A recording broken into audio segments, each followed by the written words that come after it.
Olá pessoal, boa tarde. Como a gente já havia combinado, né? Vou estar mandando mais um vídeo aqui para vocês, para a gente poder fazer essa revisãozinha. Esse é um assunto que nós já trabalhamos em sala de aula. Esse vídeo vai ser um vídeo curto, só mesmo para complementar o que nós já havíamos falado. Eu vou encaminhar para vocês um questionário e vocês vão responder e me devolver no prazo estipulado, que vai estar lá no corpo do e-mail com as informações. Bom, como a gente já conhece, existe uma determinação do Ministério da Saúde, né? Um decreto 8.901 de 2016, em que a gente passa a utilizar a sigla IST, que é infecção sexualmente transmissível, em detrimento da DST, que era doença sexualmente transmissível. Bom, em relação à sífilis, como a gente já conhece, o agente infeccioso, né, ou agente etiológico da doença é o treponema pálido. É uma espiroqueta, ou seja, uma bactéria que ela é em forma de espiral, né, por isso que ela recebe esse nome de espiroqueta. E a sífilis é uma doença de caráter sistêmico e exclusivamente humana, ou seja, ela não atinge só um órgão específico, ela atinge o sistema inteiro, né? Ela pode atingir todo o nosso corpo e ela é uma doença que não provém de animais ou do meio ambiente, é uma doença que circula de pessoa para pessoa. É um importante agravo de saúde pública, porque ela é uma doença infecto-contagiosa, como eu falei, ela circula de pessoa para pessoa, e ela pode ter complicações severas, né, que acometem o nosso organismo, como a gente vai ver um pouquinho mais na frente. Tem altas taxas de mortalidade e de morbidade. Ela também aumenta o risco de infecção por HIV e evolução para AIDS, e ela aumenta nas gestantes, né? Ela traz aí um risco elevado, principalmente na questão de abortamentos, de óbito fetal e de morte neonatal. Por isso que a sífilis é uma doença de grande importância, né, a ser investigada no pré-natal. Em relação à sua transmissão, ela é predominantemente pelo contato sexual, ou seja, a gente pega a sífilis principalmente mantendo relações sexuais sem preservativo, né? Não praticando o sexo seguro. E aí, quanto menor é o tempo de infecção, maior é o risco de contágio, ou seja, o paciente ele transmite a doença principalmente no início da infecção. Também ela pode ser transmitida, né, verticalmente, ou seja, na transmissão vertical de mãe para filho durante o parto, quando há o contato do RN com as lesões genitais. Também pode ser, na minoria dos casos, né? São casos raros, mas pode acontecer, durante a hemotransfusão, ou seja, durante a transfusão de sangue. A sífilis não possui vacina, infelizmente, nós não contamos com vacina para essa doença. Sendo assim, também a gente não conta com a imunidade protetora, ou seja, uma vez que eu adoeço de sífilis, eu não ganho resistência e imunidade a essa doença. Eu posso adoecer quantas vezes eu fizer o tratamento e me submeter, né, à bactéria, eu vou adoecer. Em relação às manifestações clínicas da sífilis, nós dividimos em sífilis primária, secundária, latente, terciária e sífilis congênita. A primeira delas, que é a sífilis primária, ela acontece geralmente, os sintomas podem aparecer cerca de 3 semanas após o contágio. Inicialmente aparecem pequenas lesões genitais que nós chamamos de cancro, né?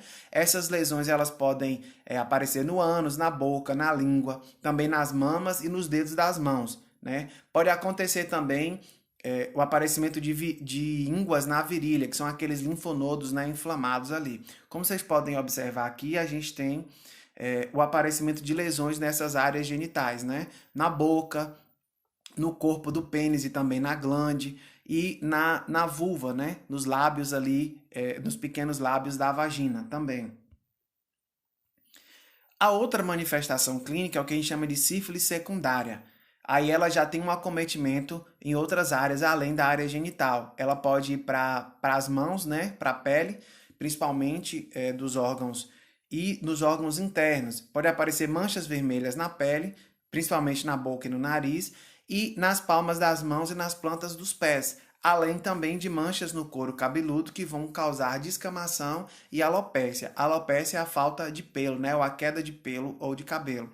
Outros sintomas aí a gente já deixa de apresentar sintomas somente locais e passa a apresentar sintomas sistêmicos também.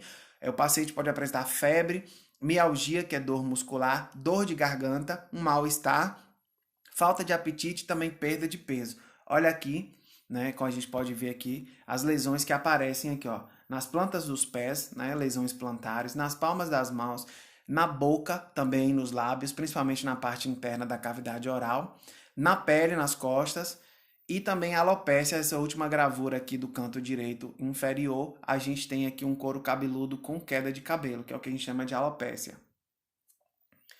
A sífilis latente, que é a manifestação da sífilis que não tem sintomas, ou seja, ela é assintomática, né? Ela surge aí depois do desaparecimento dos sintomas da infecção logo no início, né? Então, esses sintomas desaparecem e o paciente entra em sífilis latente.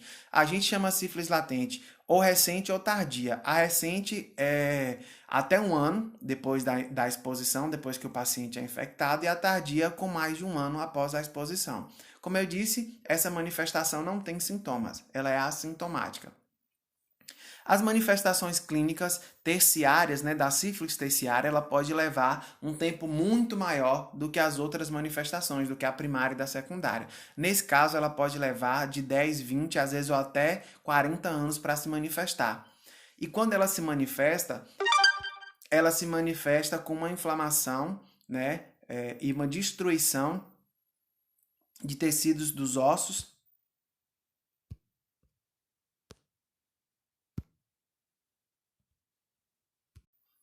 Oi, gente, vamos lá, desculpa. Então, ela pode levar 10, 20 ou 30 anos, né, para poder se manifestar. Quando ela se manifesta, ela vai aparecer através de inflamação e destruição de alguns tecidos e até mesmo dos ossos, né?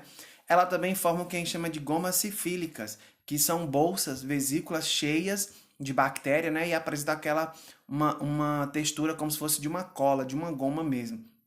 E nos casos mais graves, ela pode evoluir para a sífilis cardiovascular, que afeta o sistema cardiovascular, e a sífilis pode afetar também o sistema nervoso, que a gente chama de neurosífilis.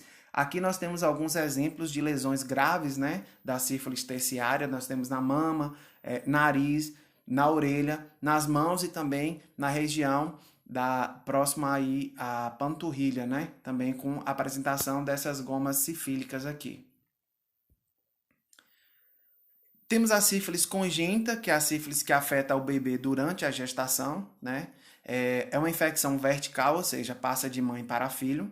E quanto menor o tempo de exposição da mãe, maior a gravidade da doença, ou seja, quanto mais recente for a infecção, mais grave é para o bebê. Por isso que as mães devem ser obrigatoriamente testadas no pré-natal. Toda gestante tem que fazer exame para diagnosticar a sífilis.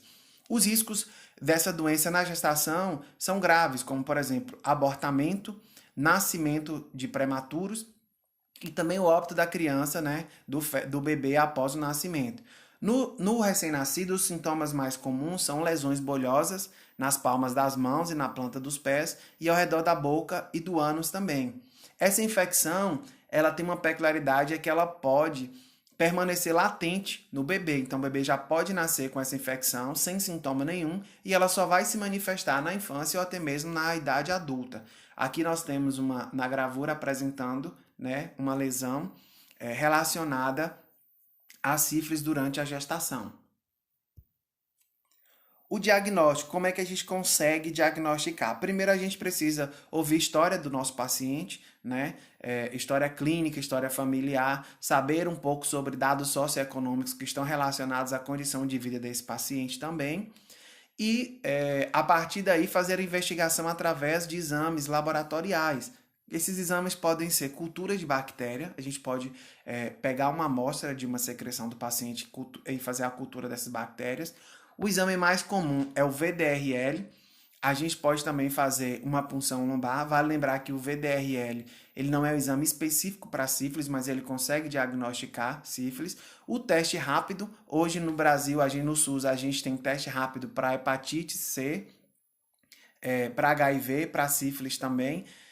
E outras doenças infecto-contagiosas. Nós temos também os testes específicos, que são os exames que a gente faz específico para saber se o paciente tem o treponema pallidus. A gente chama de testes treponêmicos.